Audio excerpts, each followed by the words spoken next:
भाई हमार तो बहुत लोग कहत अलग खेसारी लाल यादव के भजन ना गावे आवेला। तो सबसे पहले है गानवा के सुनी लो, ओकरा बाद ई गानवा के बात करिए।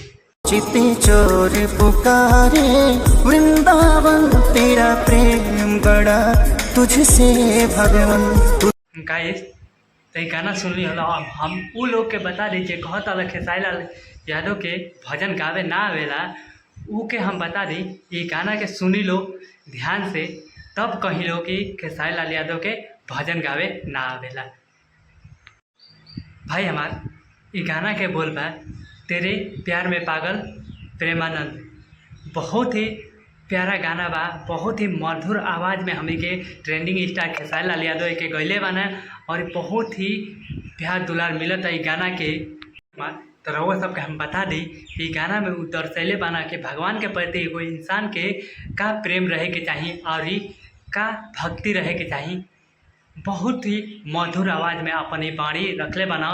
भाई हमार इस चैनल से गाना के रिलीज कर बना, ये एगो छोटा चैनल बा जौन कि हाल ही में इस चैनल के पब्लिश कैना है और इस चैनल के बनैना है। इनका नाम से ही बा खेसारी डिवोशनल चैनल, जौन कि कुछ दिन पहले अभी इस चैनल के बनैना है और ये चैनल बहुत ही छोटा बा अभी।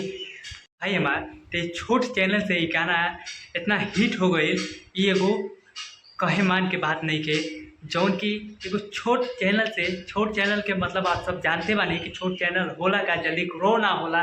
उ चैनल से ही गाना लेके न उ गाना भजन इतना क्रेज मचा दिलस कि मिलियन क्रॉस कर दिल बा। गाना आ काफ़ी सारा लोग के प्यार दुलार मिलता ई गाना पर। भाई हमार उ लोग से भी हम कहतानी कि जे कहेला कि खेसारी लाल यादव के भजन गावे ना आवेला, ई तनी भजन पहले सुन ली लो और इस चैनल के देख ली लो कि कितना पुराना ये चैनल बा, कितना हिट चैनल बा।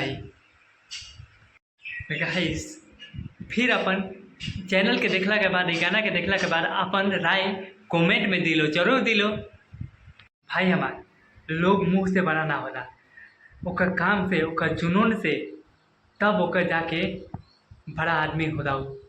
जुनून रहे के चाहिए। देखी उहे काम ही कैले बना और इतना प्यारा मधुर आवाज़ में ये गाना के कैले बना और इतना अच्छा ही सॉन्ग बना कि दिल के छू जाता है। भाई हमार तो जहाँ तक हमके लागत है कि उ लोग के भी मुंह बंद हो गई बा जे कहेला खेसारी लाल यादव के भजन गावे ना आवेला, तो उ लोग भी आज चुप हो गई बा इस सॉन्ग के सुनला के बाद। भाई हमार आप लोग के इस सॉन्ग कैसा लागल है जल्दी से अपन राय कमेंट बॉक्स में दी लो। आज चैनल का अभी तक सब्सक्राइब नहीं किलो कर ले तो चैनल के जल्दी सब्सक्राइब कर ले लो और बेल आइकन के प्रेस कर ले लो, ताकि हर वीडियो की नोटिफिकेशन सबसे पहले आप सबके पास पहुंच जाए। अब वीडियो को लाइक कर लो, कमेंट कर लो, शेयर कर लो।